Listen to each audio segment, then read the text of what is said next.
আমরা মেয়েরা কম বেশি মেকআপ তো রোজ সবাই করে থাকি, কিন্তু মেকআপ বিশেষত মানে মেকআপের কালার কত রকম হয় সেটা জানা খুব জরুরি।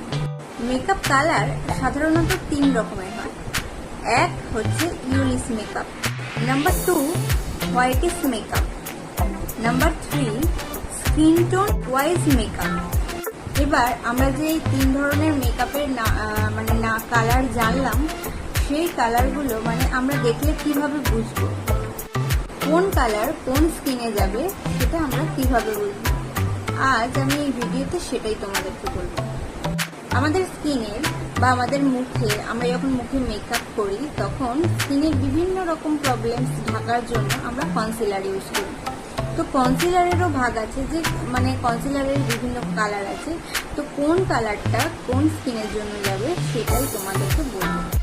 সবার আগে মুখের ওপর যে কালো কালো দাগ ছোপগুলো থাকে সেগুলো ঢাকার জন্য কনসিলার ব্যবহার করা হয়।